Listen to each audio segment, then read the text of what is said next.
오늘 하나님의 말씀은 누가복음 14장 25절부터 35절까지 말씀입니다. 오늘 하나님의 말씀 누가복음 14장 25절부터 35절까지 말씀입니다.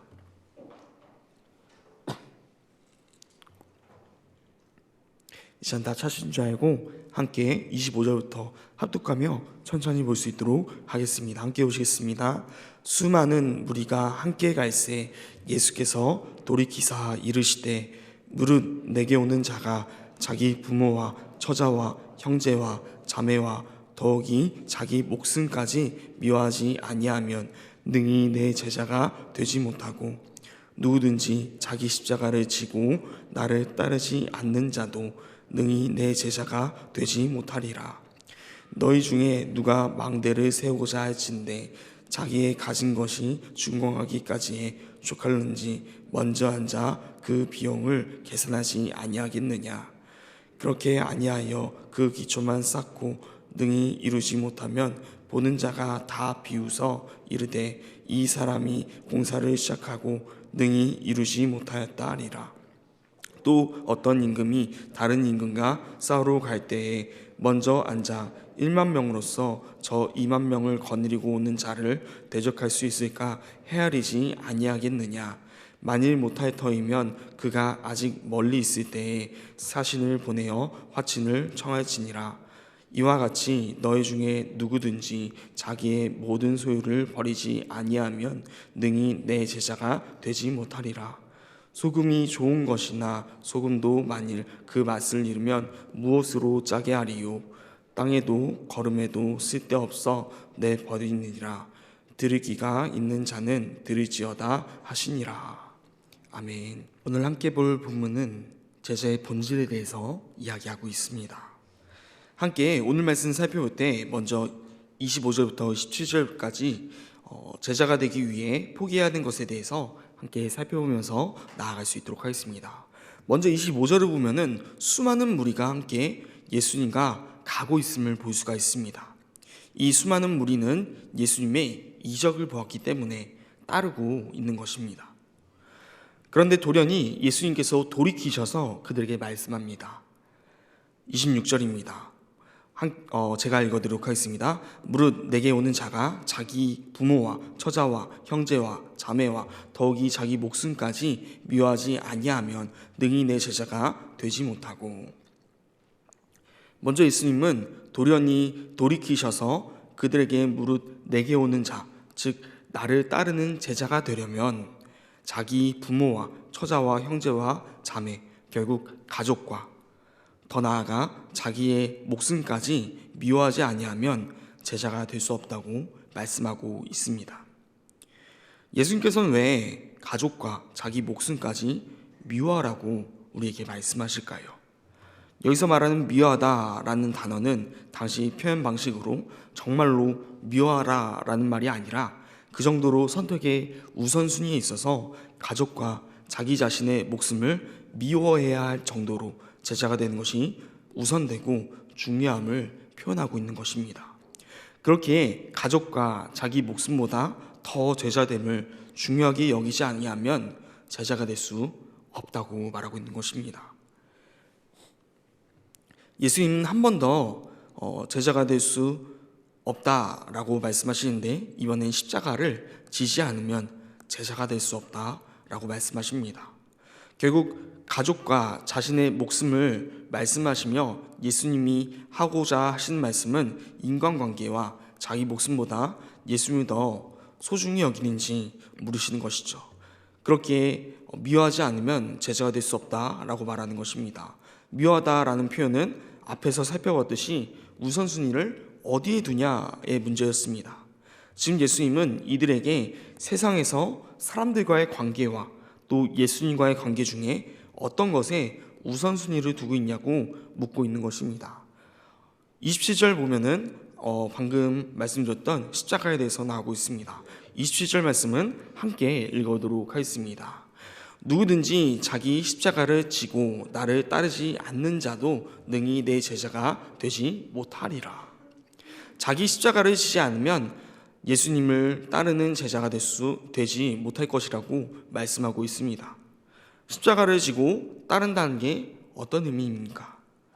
예수님이 말씀하신 십자가는 예수님이 지고 가실 그 십자가를 의미할 것입니다. 그 십자가는 고난과 고통의 상징입니다. 그리고 나아가 구원의 길일 것입니다. 그 구원의 길로서 나아가는 데 있어서 고난과 고통의 그 험난한 여정이 따를 것임을 말씀하는 것이죠. 그러면서 예수님은 제자라면은 예수님이 십자가 지실 것처럼 그들 또한 자신의 십자가를 지고 때로는 그 길을 걸으며 고난과 고통이 때로는 따를지라도 걸어가야 함을 말씀하고 있는 것입니다. 이 두 가지를 말씀하는 것을 통해서 하시고자 하는 말씀이 무엇일까요? 바로 예수님을 따르는 것이 쉽지 않은 길임을 이들에게 말씀하고 있습니다. 예수님을 따르려면 어중간한 마음가짐으로는 되지 않으며 예수님을 따르며 제자로 살아가기 위해서 포기해야 될 것들이 있다는 것입니다. 첫 번째는 인간관계와 예수님의 관계 중 무엇을 더 우선순위에 둘 것이냐는 질문입니다. 그리고 두 번째는 평안한 세상의 길과 또 고난과 역경인 예수님의 그 십자가의 길, 그 중에 무엇을 더 우선순위에 둘 것이냐는 질문입니다. 결국 그 무리들에게 예수님을 따르려면 포기해야 되는 것들이 있으며 또 헌신해야 되는 것들이 있음을 말씀하는 것이죠. 이후로 28절부터 32절까지 비유를 들기 시작하십니다. 두 가지 비유를 말씀하시는데 결국 계산해보라 라는 뜻을 갖고 있습니다. 28절 보면은 이렇게 말하고 있습니다. 제가 읽어드리겠습니다. 너희 중에 누가 망대를 세우고자 할진대 자기의 가진 것이 중광하기까지에 족할는지 먼저 앉아 그 비용을 계산하지 아니하겠느냐. 첫 번째로 망대의 비유를 드십니다. 어떤 사람이 망대를 세우고자 할진대 시작하기 전에 그 비용을 계산하지 않겠냐는 것입니다. 망대뿐만 아니라 어떤 일이든 마찬가지겠죠. 어떤 일을 할지라도 먼저 그 일을 진행할지 계획하고 어떻게 움직일지 계산해보지 않습니까? 그런 것을 말씀하고 있는 것입니다. 다음 절에서 좀 더 구체적으로 말하고 있는데 29절과 3절을 함께 볼 수 있도록 하겠습니다. 29절, 3절 말씀 함께 읽어보도록 하겠습니다. 그렇게 아니하여 그 기초만 쌓고 능히 이루지 못하면 보는 자가 다 비웃어 이르되 이 사람이 공사를 시작하고 못하였다 하리라. 만일 망대를 세우고자 하는데 그렇게 계획하지 않고 세워 기초만 쌓고 망대를 건축하지 못한다면 실패한다면 보는 사람이 다 비웃어 말하기를 이 사람이 공사를 시작하고 능히 이르지 못하였다 라고 말할 것이라고 하는 것입니다. 예수님께서 이 비유를 말씀하신 이유가 무엇일까요? 예수님의 제자들도 똑같다는 것입니다. 잘 생각해 보라는 것입니다. 제자로서 따르는 삶을 시작하기 전에 그 기초를 쌓고 시작은 하지만 능히 이루지 못한다면 보는 자마다 비웃게 될 테니 그 전에 잘 생각해보고 잘 계획해보고 잘 따져보고 행동으로 옮기라는 것입니다. 섣불리 제자로서 살아간다 결단할 정도로 예수님을 따르는 제자도는 만만치 않다는 것을 우리에게 말씀하고 있는 것입니다. 이어서 예수님은 다시 한번 비유를 말씀하십니다.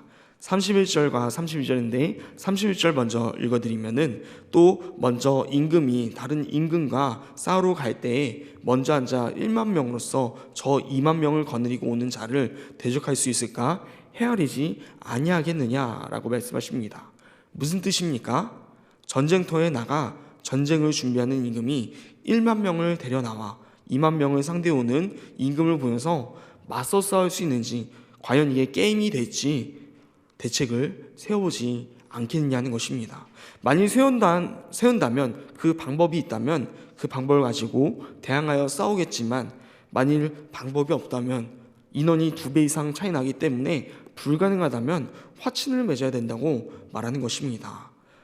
그 말씀이 32절에 나와 있는데, 만일 못할 터이면 그가 아직 멀리 있을 때에 사신을 보내 화친을 청할지니라.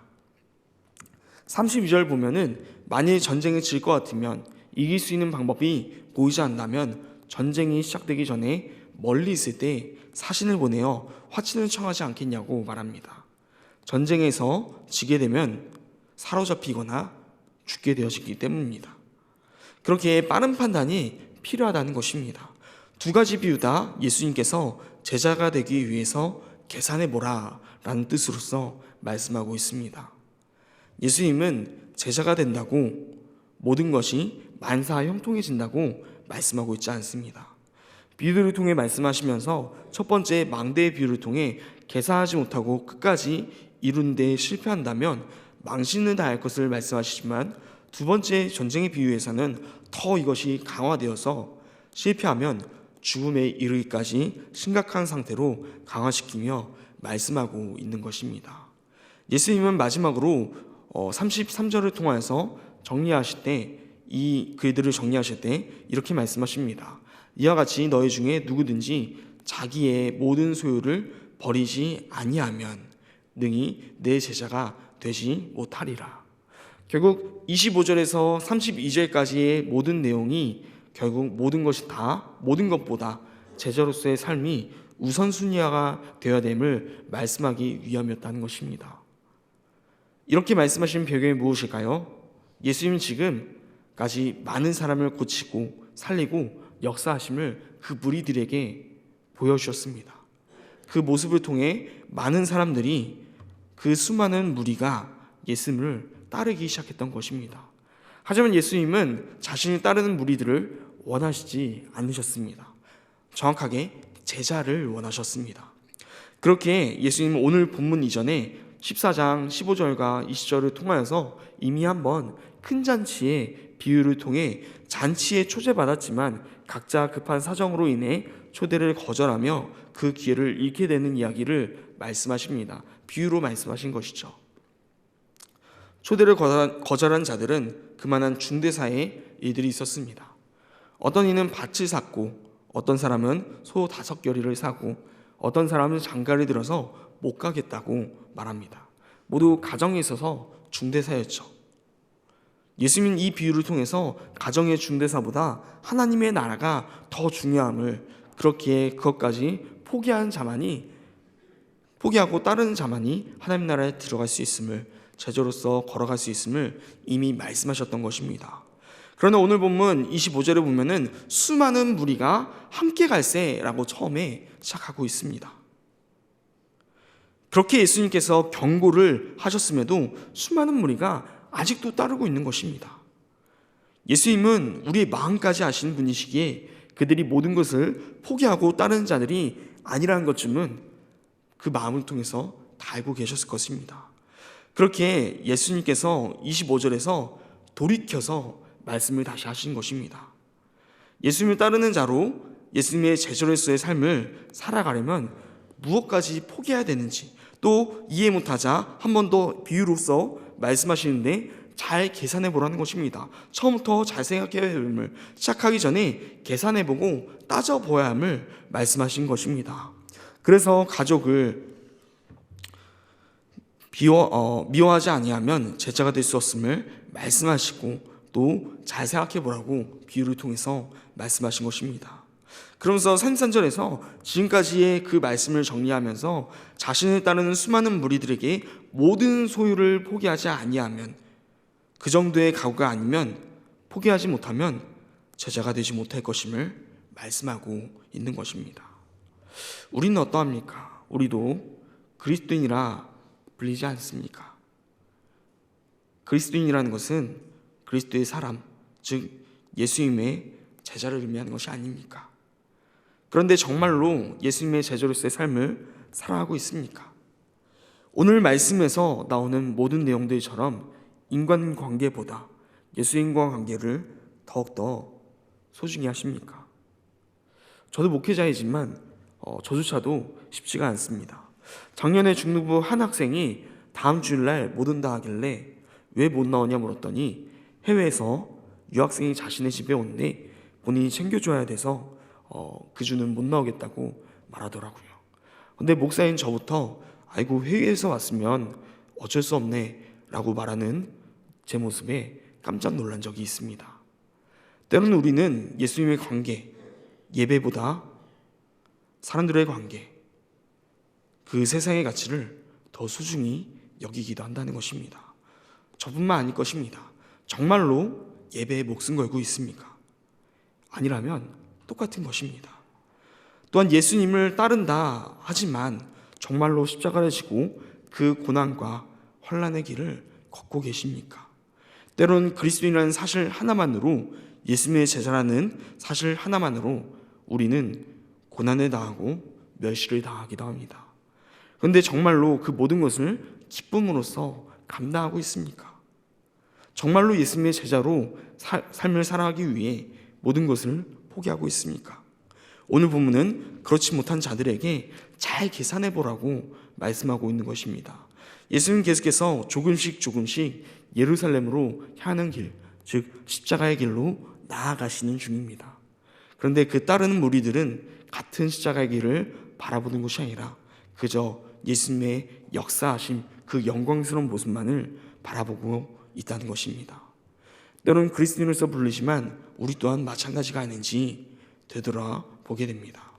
그리고 오늘 보면 마지막인 34절과 35절은 제자의 정체성을 말하고 있는데 소금으로서 비유하고 있습니다. 제가 읽어드리겠습니다. 소금이 좋은 것이나 소금도 만일 그 맛을 잃으면 무엇으로 짜게 하리요? 땅에도 거름에도 쓸데없어 내버리느니라. 드릴 기가 있는 자는 드릴지어다 하시니라. 당시 소금은 귀중한 것이었습니다. 어느 정도냐 하면은 로마 초기에도 그 소금이 화폐 역할을 감당했었는데 한때 관료나 군인들에게 소금으로 급료를 지불한 적도 있다고 합니다. 여기서 봉급자로 불리는 셀러리맨과 또 군인을 가리키는 소저도 모두 라틴어 소금을 어원으로 두고 있을 정도라고 합니다. 그 정도로 귀중한 것으로 여겨지는 이유는 첫 번째로 음식을 맛나게 하는 조미료로서도 사용되지만 두 번째로 저장식품을 부패를 막아주는 방부제 역할을 하기도 했기 때문입니다.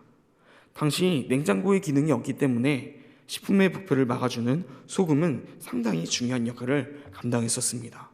심지어 당시 생선은 내륙에서는 먹기 힘들었지만 이 소금으로 인해 내륙에서도 생선을 맛볼 수 있게 되었다고 합니다. 소금은 바닷물을 건조시켜 얻는 천일염과 또 암석 사이에서 천연 상태로 있는 암연 등을 존재합니다. 당시 유대 지역에서도 사해 바다를 통해 얻는 천일염과 또 산지 암석에서 얻는 암염을 통해서 현지 조달을 하였을 것입니다. 그런데 당시 소금 자체는 필수품이기도 했지만 귀중했기 때문에 방부제 역할을 하는 소금에 천일염 등 그 상등품을 사용하지 않았다는 것입니다. 주로 안염 등을 사용했는데 상등품조차 기술 발달이 아직 되지 않았던 시기이기 때문에 불순물이 많이 섞여 있었다 합니다. 이런 불순물이 많이 섞인 소금은 부패를 방지하기도 하지만 수분 등을 쉽게 접하게 되면은 그 기능을 잃어버리기도 했습니다. 그렇게 소금은 변하지 않는 것으로 유명하지만 그럼에도 오늘 말씀 34절에서 소금이 좋은 것이지만 그 맛을 잃으면 무엇으로 짜게 하냐고 반문하고 있는 것입니다. 맛을 잃은 소금, 소금으로서 그 기능을 잃은 소금은 존재 자체를, 의미를 잃어버린 채 버릴 수밖에 없다는 것입니다. 이처럼 제자도 마찬가지임을 소금을 통해 비유하시는 것입니다. 제자의 역할도 소금과 같이 불순물 없이 세상 가운데 맛을 나게 하는 꼭 필요한 조미료처럼 예수님의 제자로서 세상 가운데 그 역할을 감당해야 되는 것이기 때문입니다. 또한 소금과 같이 부패해져가는 세상 가운데 예수님의 제자로서 부패를 방지하는 역할을 감당할 수 있어야 하기에 예수님은 제자를 소금으로 비유하시며 그 역할을 말씀하고 있습니다. 우리가 정말로 오늘 말씀을 묵상하며 제자로서의 삶을 살기로 모든 것을 포기하고 또 친밀하게 계산해보고 결단하였다면 그 소금과 같은 제자의 역할을 잘 감당할 수 있기를 소망합니다. 우리는 이 세상 가운데 그 소금 역할을 잘 감당하고 있습니까? 예수님은 제자의 정체성을 소금에 비유하시면서 오늘 본문을 마치십니다. 오늘 하루 삶 가운데 그 소금의 역할을 잘 알고 그 역할을 나의 삶 가운데 잘 감당해낼 수 있기를 간절히 소망합니다. 소금은 음식에 필요한 조미료이며 또 부패를 방지하는 귀중한 재료입니다. 제자의 정체성은 이러한 소금입니다. 그렇지만 불순물이 많으면 감당하지 못해 버려질 수밖에 없다는 것입니다. 불순물이란 예수님을 온전히 따르지 못하게 하는 것들이 되겠죠. 우리가 제자라면 세상 가운데 꼭 필요한 솜 같은 존재가 되어야 하며 더 나아가 이 세상을 부패하지 않도록 방부제 역할도 감당해야 합니다. 그러기 위해서 먼저 우리부터 오늘 하루 동안 소금 역할을 감당하며 세상의 가치로서가 아니라 예수님의 제자로서 이 세상에 꼭 필요한 존재가 되기를 간절히 소망하며 세상 가운데 먼저 우리부터 불순물이 가득하여 우리가 먼저 부패되는 것이 아니라 변하지 않는 그 역할을 감당할 수 있기를 간절히 바랍니다. 소금은 변하면 불순물이 있으면 부패하기 시작하며 맛도 잃고 방부제 역할도 감당하지 못합니다. 오늘 하루 제자의 삶을 결단하며 나아가실 때 변하지 않는 그 제자의 삶, 불순물 없는 그 삶, 그것을 위해 기도하며 또 오늘 하루 나아가며 살아갈 수 있는 그런 하루가 되시길 간절히 축복합니다.